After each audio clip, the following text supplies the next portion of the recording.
Good afternoon, everyone. I'm here to brief you about the recently completed Philippine Coast Guard BFAR Maritime Patrol in Bajo de Masinloc.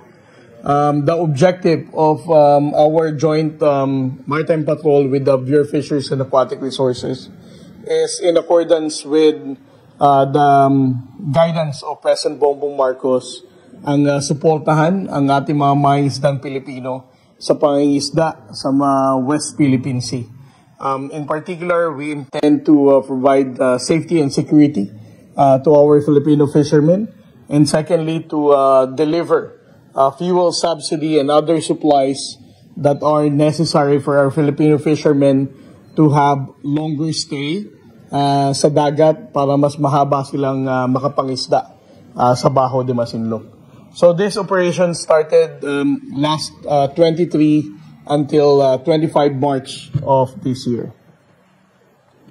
The Coast Guard vessels that were deployed in this maritime patrol were BRP Cabra or MRB 4409, BRP Bagakay, which is MRB 4410, and 4 BFAR vessels, BRP Datu Pagbuaya, BRP Datu Sumkad, BRP Datu Tamblot, and BRP Datu Balensusa.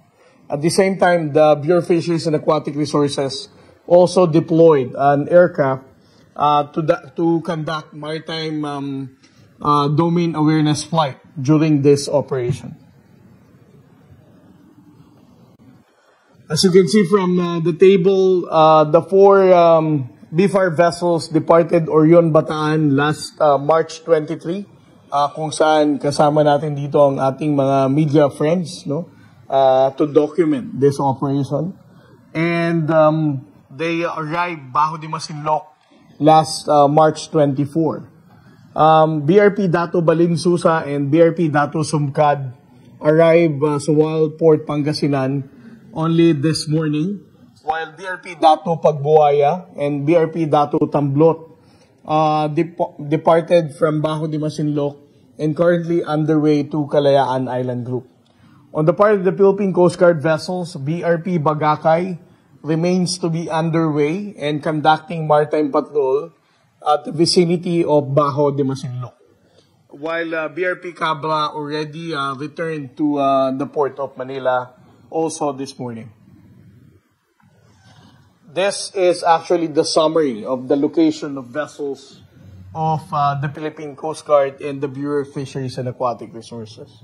As you can see, the 26 Filipino fishing boats are located at a distance of 28 nautical miles, while the Philippine Coast Guard vessel and the BFAR vessels were also ensuring the safety and security of the Filipino fishing boats because of the presence of the China Coast Guard vessels that seemingly created a line to prevent the Filipino fishing boats from moving forward to the southeast entrance of Bajo de Masinloc.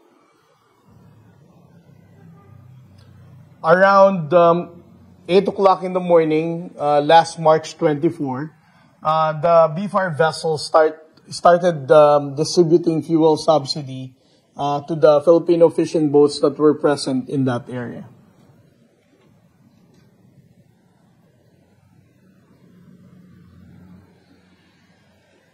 While we are distributing fuel subsidy to the Filipino fishing boats, the China Coast Guard vessels also remain to be present in a very proximate location away from the BFAR vessel, while at the same time, there are also instances the PLA Navy warship was also documented to be passing through in those areas that the BFAR vessel are distributing fuel subsidy.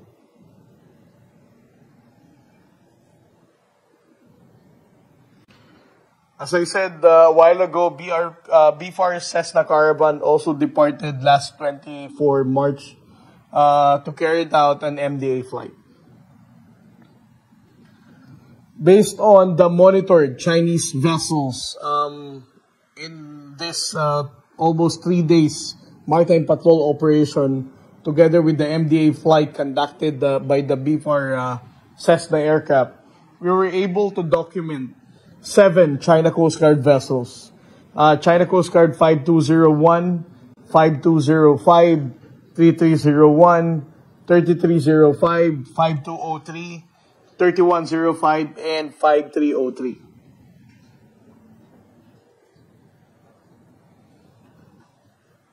As what we have released right after the MDA flight, we also documented the presence of more than 26 Filipino fishing boats at a distance of somewhere between 28 to 30 nautical miles at the southeast of Bajo de Masinloc.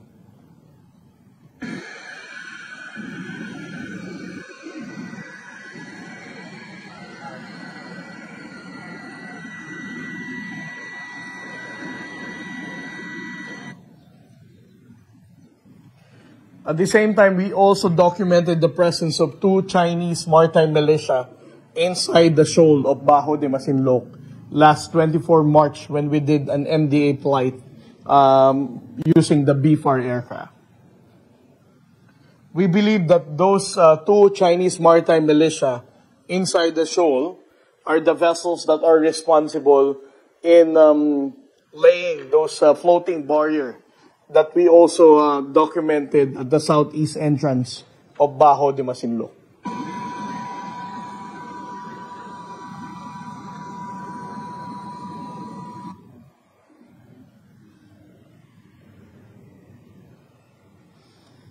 We also documented the presence of 2 Chinese maritime militia. One is located 2.1 nautical miles at the southeast of Bajo de Masinloc, outside the shoal. And the other one is has a distance of 8.96 nautical miles. There were 2 PLA Navy warships that we documented during the entire operation in Bajo de Masinloc. The first one is PLA Navy 574 and the PLA Navy 553. It is worth noting that the helicopter that was deployed when we were doing the MDA flight using the BFAR aircraft also came from PLA Navy 574. So this was the aircraft that came close to BFAR aircraft, but maintaining a distance of basically 3 miles.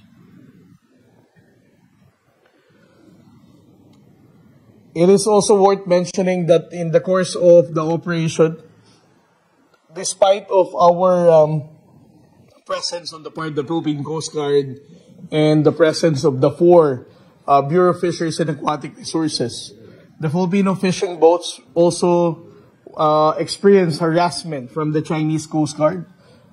There were 3 rigid hull inflatable boats that were deployed by the Chinese Coast Guard and seemingly appearing to drive them away or move farther away from the BFAR vessels that are distributing fuel subsidy.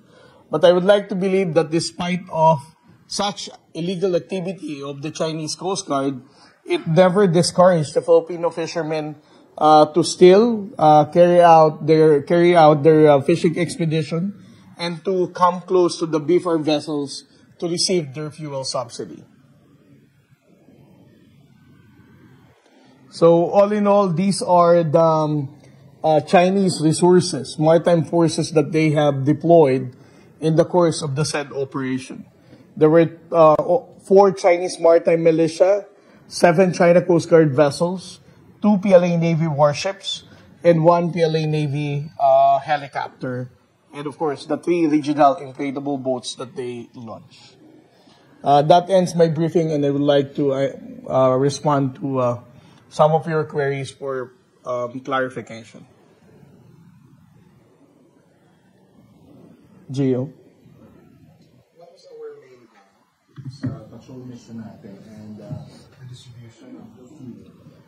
Well, the main goal ng pag-deploy natin ng Philippine Coast Guard at ng 4 na Bureau of Fisheries and Aquatic Resources ay alinsunod sa utos ni Pangulong Marcos na siguraduhin natin ang kaligtasan ng ating mga mangingisda, while at the same time we encourage them to fish in Bajo de Masinloc or in general in the West Philippine Sea, while at the same time we provide fuel subsidy for them to be more motivated in doing fishing activities in this area. Pero what was the reason behind it, sir? Although may mga na-monitor na tayo in the Scarborough before we decide to carry out this mission? Yes, we were able to monitor the movement of 26 Filipino fishing boats papunta dito sa Bajo de Masinloc. As a matter of fact, even before we arrived dito sa Bajo de Masinloc, the Filipino fishing boats were already there. Nangingisda na sila. Sir, can we consider this as a successful mission? Well, I would like to believe this is a very successful mission. The mere fact na ang mga mangingisdang Pilipino ay naprotektahan because of the deployment of the Philippine Coast Guard and BFAR vessels, nakatanggap sila ng fuel subsidy. And as we speak right now, may mga mangingisdang Pilipino pa rin na nasa BDM ngayon na ginagabayan ng ating isang barko ng Philippine Coast Guard. So, I think this is a successful mission. Sir, may mga na-monitor tayong rin, at least 3, doing the harassment sa mga Filipino, mangingisda. Sir, how do we assess this? Kasi yung mga nakausap kong fisherman, ang sinasabi nila, kahit gusto nilang lumapit pa ng konti doon sa Bajo de Masinloc, hindi nila nagagawa dahil binabar nga sila nito mga to. Well, the mere fact na nakakapag-isda pa rin naman sila sa regardless, whether they go closer or at the proximate distance ng Bajo de Masinloc, I think this is still a success for us.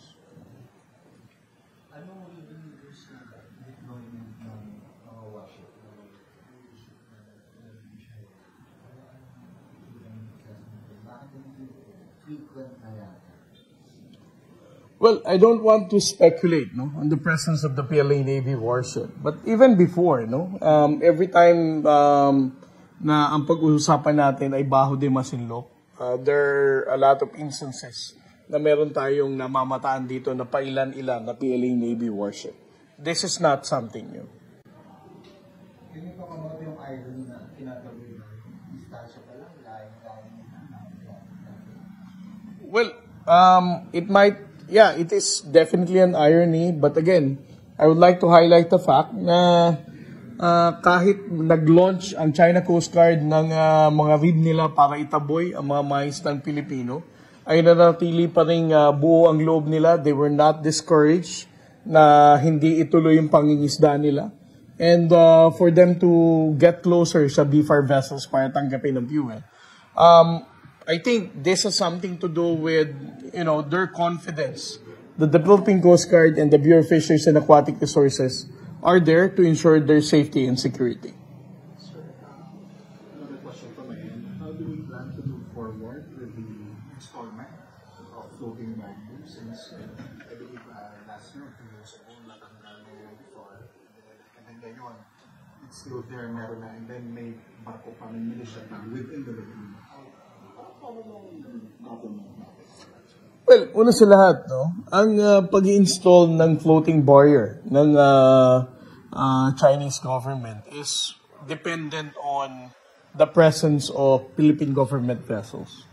Kapag namataan nila na mayroong mataas na bilang ng mangingisdang Pilipino, at the same time mayroong bilang ng Philippine Coast Guard and BFAR vessels na sumasama sa Filipino fishing boats, nag-initiative sila na maglagay ng barrier. But again, as to the intention of the government about what are we going to do with this barrier is an operational detail. So I won't respond to that question. Sir, just to emphasize yung sinasabi niyo pong pag-encourage ng mga Filipino fishermen fish sa ating teritoryo sa Panatag Shoal, no? Ano kaya mangyayari kapag wala ng Pilipinong fishermen, yung malayang nangingisda sa Panarasyo? Well, yan ang ating worry, no? Kung patuloy na walang mangingisdang Pilipino na pupunta sa West Philippine Sea or even in Bajo de Masinloc, parang we have already given up, no, in asserting our rights in the West Philippine Sea. This is the reason why the government is exerting so much effort para mag-provide ng security sa ating mga mangingisda, para mag-provide ng fuel subsidy, para mas masuportahan ang kanilang pangingisda dito. It's because we want the Filipino fishermen na malaya pa rin makapangisda rito. At sa mga susunod na panahon, we're not going to be discouraged to say that West Philippine Sea, ang yaman nito ay para sa Pilipino. Sir, itap ko lang yung during the course of shooting of human, may mga natanggap na radio challenge yung certain vessels ng BRP. Lalo yung sinasakyan namin. Paulit-ulit kayo mag-try. Yes, parang expected naman natin lagi sa kanila yan na they'll be doing radio challenges. But one thing that we should emphasize is we also counter-challenge itong mga China Coast Guard vessel na to. We highlight the fact that the presence of the China Coast Guard vessels dito is in violation of UNCLOS, it is in violation of the Philippine Maritime Zone Act, and even the 2016 Arbitral Award. So paulit-ulit din nating sinasabi sa kanila na sila ay walang jurisdiction na para sabihin nilang what they're doing is actually conducting maritime patrol.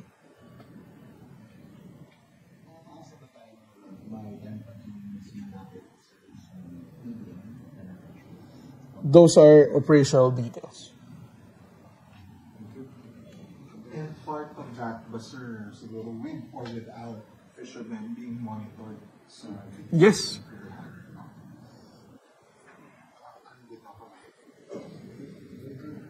Message na lang sa mga fishermen natin.